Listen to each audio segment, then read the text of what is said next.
Starting a YouTube channel is daunting, and while there is a lot of information out there about how to start and run a successful channel, a lot of it doesn't seem like it necessarily fits the mold of a DIY crafting channel. So how did I get my first 100 subscribers? That's what this video is all about.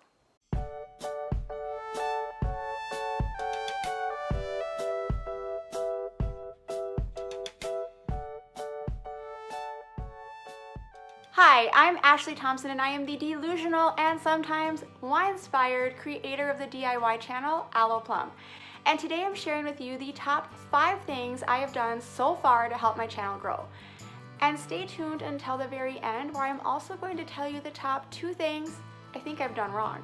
First, let's start out with just a little bit of background so you know where I'm coming from, how I became a DIY expert, and what qualifies me to know what the F I'm doing running the media side of all of this.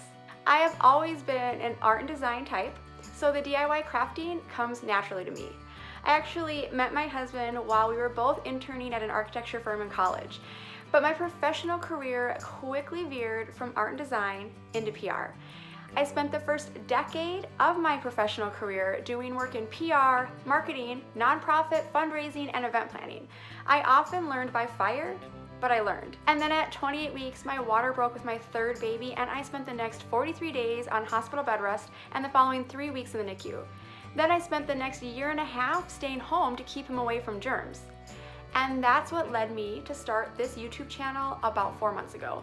I needed something professionally back in my life while being able to stay home. Some other time, I will come back and tell you more about the inspirations for my channel, but let's get to what you came here to hear. I just hit my first 100 subscriber milestone this week, so I am still right here with you all learning as I try things and head to that 1,000 subscriber mark. And while we're talking about subscribers, have you subscribed to my channel yet? I'm working under the constraints of a monster baby's nap time, so I can only spend a few hours a day on this channel. But whether you want to go full in or just start small like I am, I think these tips are really going to help you. Here are the top 5 things I did to grow my DIY crafting channel to 100 subscribers in 4 months. Tip number 1, just do it. That seems like a no-brainer, but it's not. It's so easy to get wrapped up in wanting to be good at this before anyone sees what you're doing. But I'm telling you, you won't get better until you start doing it. Some of my first tutorials have some pretty significant production issues. I don't know half of what I know now, and I had very little direction figured out in my branding. But it's okay. Some of those first videos got me the views I needed to start getting some traction. So if you have been waiting to start your channel until you have it all figured out, go start today and drop me a note in the comments with your channel and I'll go check it out. Tip number 2, research, research, research. If you make something that nobody is looking for, nobody is going to find you. And on the flip side, if you make something that everyone is looking for and everyone is making tutorials on, then you will be lost at the bottom of pages and pages of search results. So what's my process to figure out what I'm making? First, what is trendy right now? What season are we in? And what fits with my personal style? So a good example is this crocheted market bag that I made a couple of weeks ago. They are popular right now. We are headed into summer with farmers markets and beaches and all kinds of uses for the bag, and it's totally authentic with my personal style. I actually want to use this. Then use a keyword tool. There are a lot of great keyword search tools. I'm using Keyword Keg, and I also sometimes use Keywords Everywhere. And then I go to YouTube and Google and I use the search field to start searching for my own topic. This tells me not only how popular my topic is, but it also shows me how many results there are. You can see under my search bar where I searched for crocheted market bag that having a keyword finder downloaded shows me the volume this phrase is being searched for and also the competition. You can also see here that my video is coming up 4th in the search. Try searching for your topic multiple different ways to find the keywords that will drive the most traffic to your video. And this is important. This is what your title needs to be. I try to use a combination of a broad searchable keyword and something a little bit more unique to my project to help bring me up higher in more specific searches. But I don't stop there with this information. This leads me to tip number 3. Tip number 3 is all about what can be intimidating words. metadata, search engine optimization, analytics, and algorithms. My best tip is to load up with as much information as you can in the background. Metadata is the data about data, and a lot of that data is already there, like when you created the file and the size of the file. But some of it you can control, like what you name a file and what keywords you tag in your file. Stop uploading videos named 1983 MP4 and start naming them the same searchable title that you are going to use on YouTube. Make sure you use that title in your description of the video and in your keywords, and say these words in your video.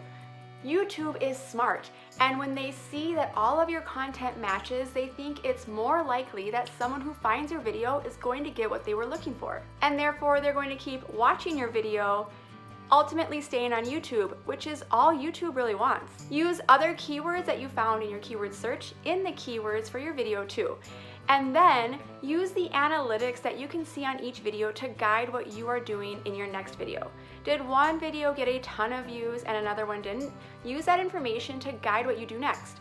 I have plenty of videos that have views in the 20s and 50s, but honestly, over time, even these videos keep getting more views and contributing to my overall success. This is just scratching the surface of the technical side of marketing your videos, but if it's interesting to you and you want to know more about it, and specifically how I do it geared towards DIY crafting, leave me a comment below so that I know it's worth making the video.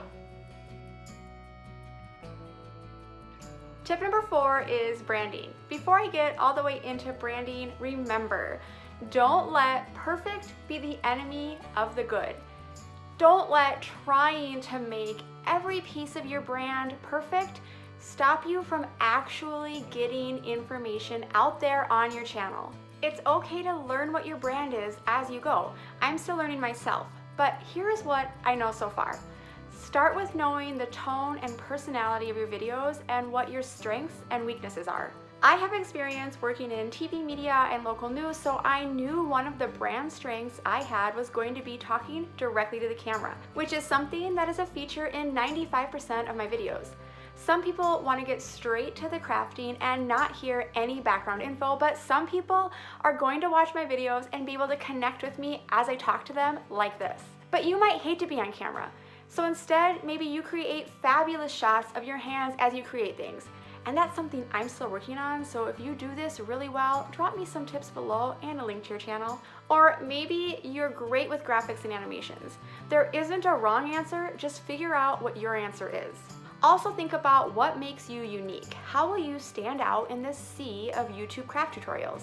For me, it's all about my design background and my continued access to design professionals and information. With an architect husband and an architecture and design firm behind me, I'm constantly exposed to the next best design trends and processes, which means I can take your average DIY tutorial and add an element of style and design that is missing in a lot of other tutorials. I also really like to drink wine while I craft, so you can see that in a lot of my videos too. What do you bring to the DIY crafting genre that is unique? Now make sure you integrate that into your brand. And then there's color scheme, style, and thumbnails. I'm still experimenting with some of that stuff, honestly, but what you want is for someone who has watched one of your prior tutorials to recognize a thumbnail as yours in a list of suggested videos. For that reason, I almost always try to have my face in my thumbnail because I know someone who has watched one of my tutorials is probably more likely to recognize my face and therefore click on that thumbnail than just recognize my name alone. Putting your face in a thumbnail when you're trying to promote a craft project might seem counterintuitive, but I promise, it works. And my 5th tip is engagement. If you searched for this video, chances are you also saw some of the other YouTube tutorials out there on how to get subscribers, and some of them have some great tips about having organic long-term subscribers. And one thing that everyone talks about is engagement. How do you get people to actually engage with you and form a relationship where they keep coming back? And everything I've seen out there has really just been too vague for a DIY crafting channel. These YouTube experts have built a brand in building a brand, which is great, but it means that they are engaging with an audience of people who are probably inherently willing to engage with them because they are also trying to learn how to do this themselves. But someone looking for how to crochet a bag What makes them engage? This is tricky, but I'll tell you what I've learned so far. This one is true across any kind of channel, but ask people to engage. Tell them why they should subscribe, what benefits it has to them. Like maybe you're going to post a new tutorial on crocheted modern home decor every week. And ask them to consider liking your videos. But is that enough on a DIY craft channel? Probably not, at least not early on. A great way to invite engagement on a crafting video is to offer help. Tell your audience that if they have any questions or need help, or if anything you're saying isn't clear, to comment on the video and you will try to help them. And of course, you have to mean it. Respond to your comments. If someone sees that you respond to all of your comments and you try to help, they are much likelier to comment on your video too. And you don't just have to offer help, you can ask for help too. I'm pretty honest about not always knowing the best way to do something or the best way to describe something, but I invite people to tell me if they have any suggestions, and they do, and it helps me make my next tutorial better. And if you are new and you don't have a lot of feedback yet, try giving a live in-person tutorial to your friends. They are going to be able to give you real-time feedback if the way you're explaining something doesn't make sense. As promised, I am going to tell you what 2 things I think I've done the worst at so that maybe you can save yourselves from my mistakes. But first, did you like this video? This is definitely a big departure from everything else on my channel, but I know that when I first started doing this a couple of months ago, that I just couldn't find a lot of craft tutorial specific information.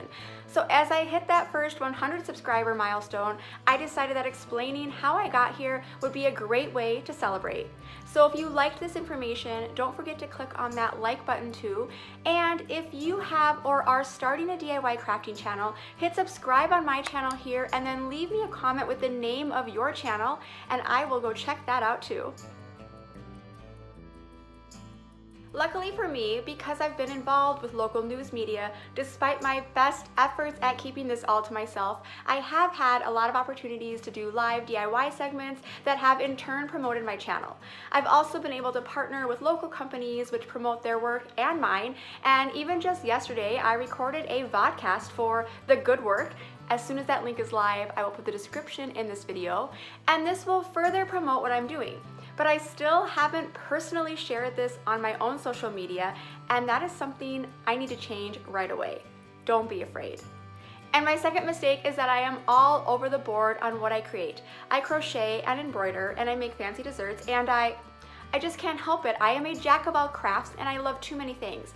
But really, a better way to do this would be to niche down first, establish an audience, and then branch out. So do what I say and not what I do. All right, it's time for me to get back to crafting. I will see you all soon.